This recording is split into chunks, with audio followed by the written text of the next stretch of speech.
Oui, alors moi j'étais musulmane il y a encore 2 mois et demi. Waouh.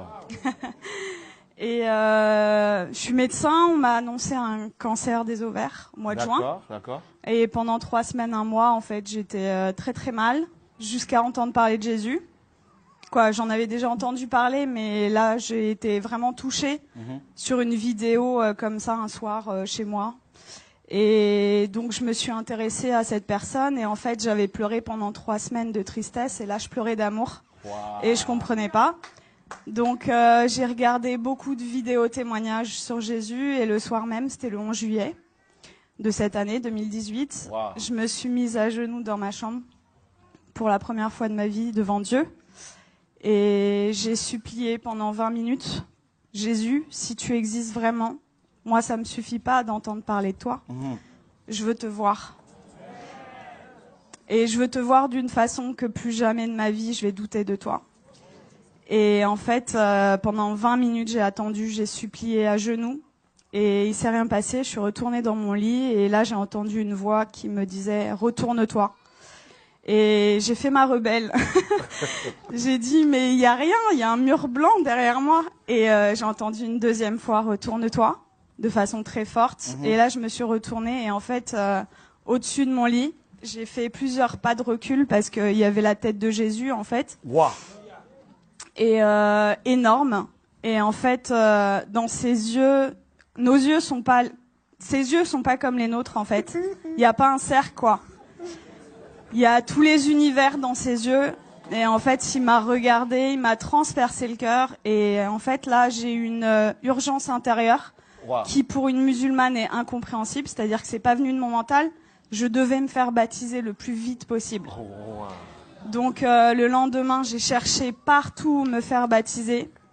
J'ai regardé des églises sur Internet. J'étais devant des églises, j'étais là postée. C'était le 12 juillet.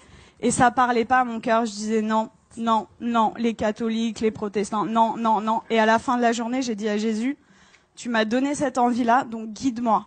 Et donc il m'a guidée en fait vers des personnes qui font des baptêmes dans des lacs, des piscines, des trucs. Et donc j'ai été baptisée le 13 juillet 2018. Et là, j'ai vraiment vu, parce que en fait, je suis médecin psychiatre, addictologue, et je croyais pas trop aux esprits, tout ça. Et là, j'ai vu des esprits sortir de moi, etc. Wow. Donc j'ai dit.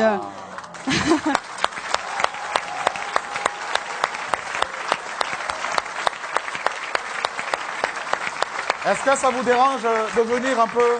Hein? Ça vous dérange de venir? De quoi? Est-ce que vous pouvez venir? C'est possible? Ah oui, je peux. Mais là, c'est...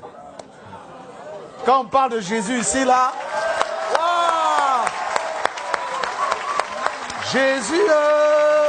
Attends. Merveilleux, merveilleux, Dieu pour moi, tout-puissant, créateur, prince de la paix. Il me sauve, il me garde en lui à jamais. Merveilleux, mon sauveur, mon Dieu, mon... Wow!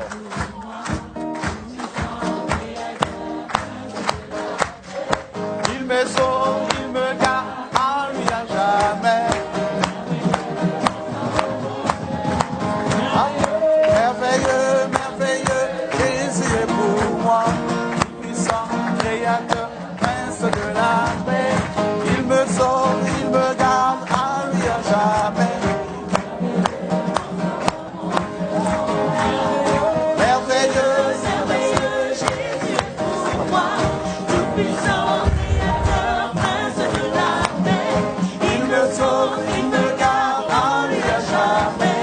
Merveilleux, mon sauveur, mon Dieu, mon roi. Merveilleux, merveilleux, Jésus est pour moi, tout puissant, créateur, prince de la paix. Il me sauve, il me garde en lui à jamais. Merveilleux, mon sauveur, mon Dieu, mon roi.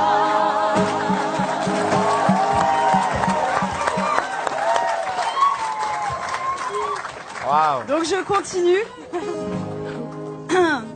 Donc là, j'ai vu des esprits sortir de moi et je rentre chez moi, c'était le 13 juillet. Et là, dans mon lit, je commence à parler une langue où je comprenais rien. Et là, je dis, mais qu'est-ce que c'est que ça? Et en fait, on m'a dit après, c'est du parler en langue. Mais chez les musulmans, ça n'existe pas. Donc moi, j'avais jamais entendu parler du parler en langue. Et ça a duré 3/4 d'heure, 1 heure. J'ai parlé une langue où je comprenais 0 mot. Et en fait, j'ai senti une énergie remonter de mon ventre. Et je prenais comme ça.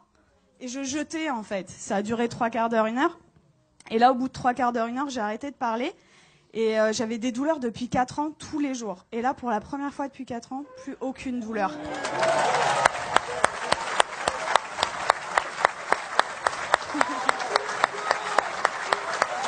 Wow.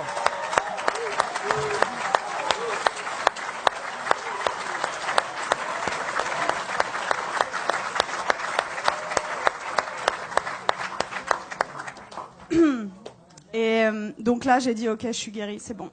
J'ai pris rendez-vous chez mon gynéco le 17 juillet. Et j'arrive et je lui montre les examens complémentaires, les marqueurs tumoraux, l'IRM pelvienne. Et il me dit, bon, écoutez, alors c'est une maladie très sévère.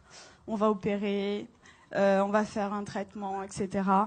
Et là, je le regarde avec le sourire et je lui dis, vous savez pas ce que je vais vous dire? Je suis guérie. Et là... Et là, il me dit, comment ça, je comprends pas. Il m'a écouté quand même parce que je suis médecin, j'ai un cabinet juste à côté de chez lui, quoi. Donc il savait que c'était pas n'importe, voilà. Et là, je lui dis, mais en fait, je suis guérie. Et il me dit, bon, parce que le déni en médecine, ça existe beaucoup. Il me dit, bon, allez, on va faire l'échographie. Et en fait, là, il me fait l'échographie et il était bouche bée. Donc, en fait, il passe sur l'ovaire gauche. Là, il me dit au ralenti, ovaire gauche normal. Et après, il passe sur l'ovaire droit et il me dit, ah, il y a 2 images. Je dis, ouais. Et il me dit, ah, mais attendez, c'est des follicules de maturation. Donc, en fait, les follicules de maturation, c'est ce qui donne les ovules. Et moi, je n'en avais plus. Donc, en fait, là, mes ovaires étaient morts et ils sont revenus à la vie. Oh.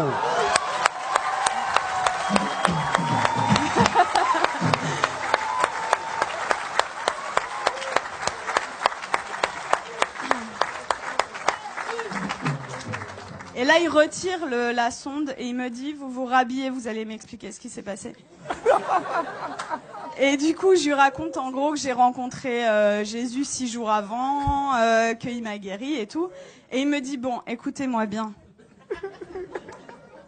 Moi, je crois en Dieu, donc je pense que c'est possible.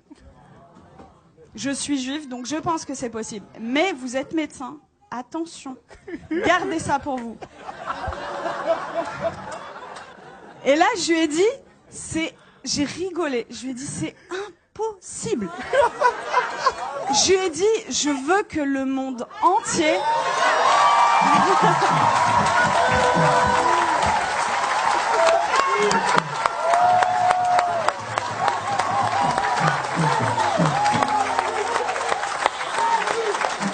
Jésus, Jésus, Jésus, Jésus, Jésus, Jésus, Jésus, Jésus, Jésus, Jésus, Jésus, Jésus, Jésus, Jésus, Jésus,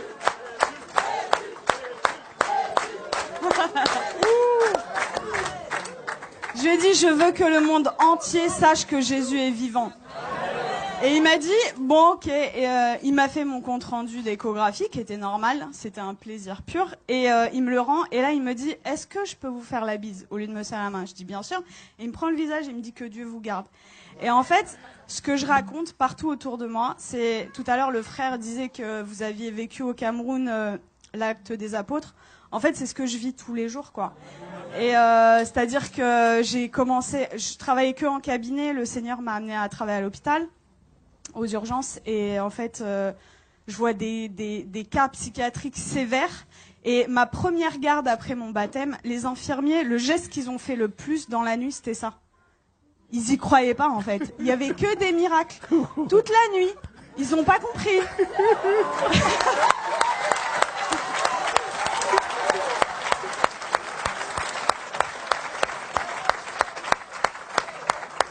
Et en fait, partout où je vais, partout où le Seigneur donc est avec moi, il se passe des miracles. Et c'est ce que je dis, en fait. Moi, ça fait que 2 mois et demi que je suis chrétienne. Et je vois les frères et sœurs, ils osent pas parler de Jésus. Ils ont limite honte de lui. Je dis, mais oh! Moi, je vais au salon de coiffure, il y a des coiffeuses qui sont guéries. Je vais à la boulangerie, à la boulangère.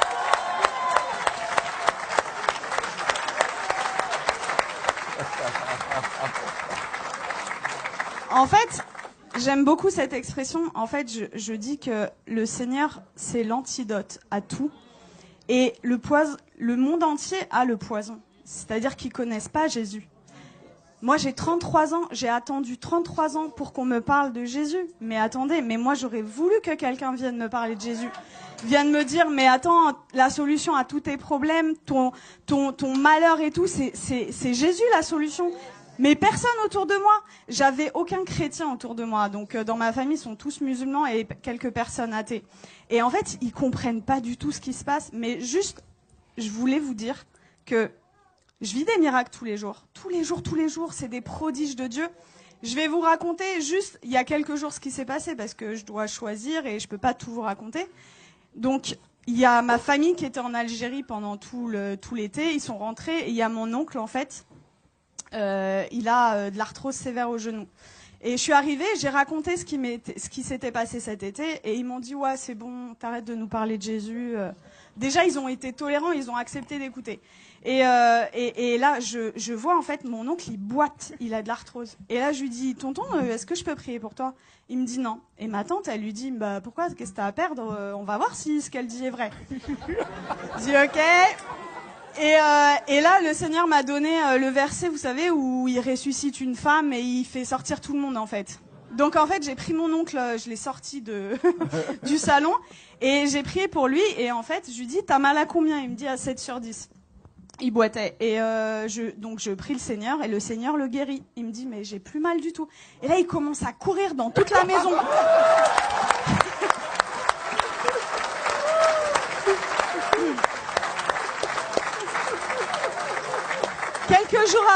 Quelques jours après, je retourne dans la famille et là, il me dit, Nermine, tu vas pas me croire, j'ai vu mon ophtalmo. En fait, il voit son ophtalmo 2 fois par an, et pour son glaucome. Donc, le glaucome, c'est une maladie chronique, c'est à vie, c'est comme le diabète.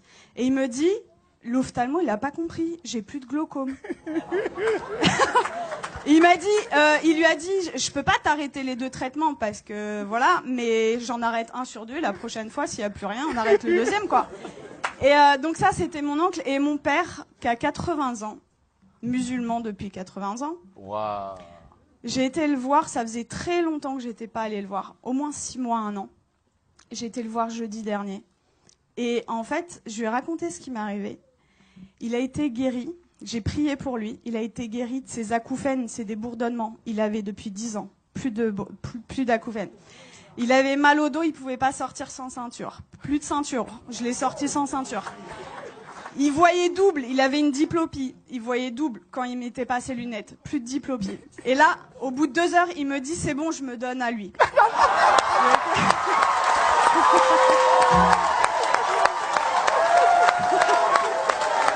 Jésus.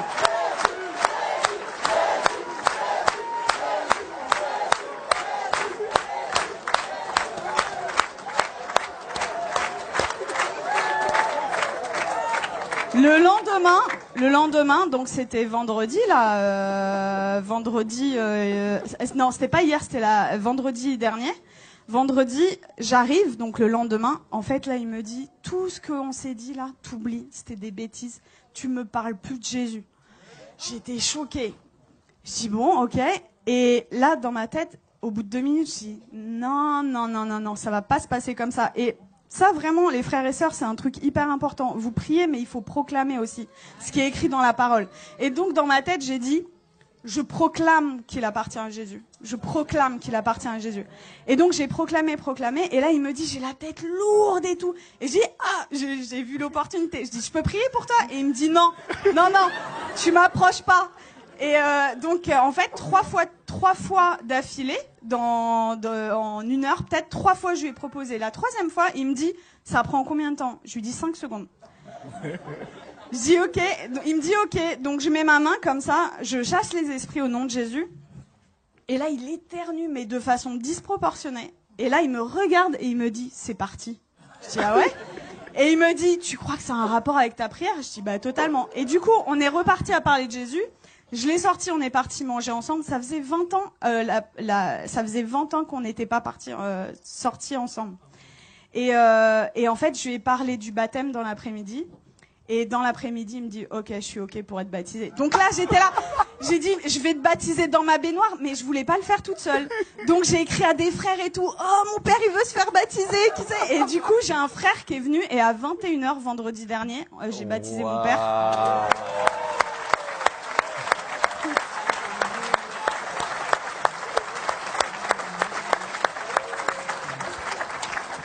Et voilà, pour vraiment vous dire que rien n'est impossible. Il a 80 ans, il est musulman, jamais. Alors après ma conversion, le Seigneur m'avait donné une vision où je baptisais mon père.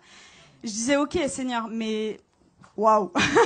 Et en fait, ça s'est passé quoi. Donc vraiment, ne perdez pas espoir avec vos familles. Tout est possible. Pour nous, c'est impossible, mais pour le Seigneur, c'est possible. Et voilà, vraiment, votre vie, ça devrait ressembler au lac des apôtres, quoi. Donc vraiment, n'ayez pas honte de parler de Jésus. Qu'est-ce que ça va vous coûter? Vous passez à la boulangerie. Vous savez, moi, je suis dans ma voiture et même sur le périph', j'ai des gens. En fait, je loue le Seigneur. J'ai effacé toutes mes musiques du monde là et j'ai mis des louanges. Et donc je chante et tout, et même sur le périph', il y a des gens, ils passent sur le périph', ils me font comme ça, et moi j'ouvre ma fenêtre et je leur dis Jésus est la réponse. Et voilà, et en fait, ça franchement, si moi, en tant que médecin et venant d'une famille de musulmans, je prends le risque, vous qui avez votre famille, etc., qui croyez, mais osez quoi, parler de Jésus tout le temps, parce que voilà, j'ai une image qui m'était venue, c'est limite non-assistance à personne en danger, en fait, de pas parler de Jésus. C'est l'antidote des antidotes à tout, et vraiment, quand vous découvrez un antidote et que quelqu'un en face de vous a le poison, ben vous gardez pas l'antidote pour vous, quoi, c'est égoïste. Donc il faut le partager. Wow. Voilà. Et tout à l'heure, je suis arrivée, j'ai parlé avec Laurent et ça m'a beaucoup touchée parce que quand j'étais petite, en fait, quand on me demandait quel métier tu veux faire, je disais Mère Teresa. Et dans une famille musulmane, vous imaginez, et ils m'ont dit non, ça va pas être possible. Non, tu vas changer, tu changes. Et du coup, j'ai dit bon bah ok, je veux être médecin. Et en fait, c'est incroyable comment le Seigneur il est en train d'organiser les choses. Et du coup, quand Laurent m'a parlé d'orphelinat tout à l'heure, je sens que j'ai un appel fort Amen. Pour ça. Et voilà, on verra comment le Seigneur fait les choses. Mais voilà, Dieu vous aime beaucoup et croyez. Alléluia.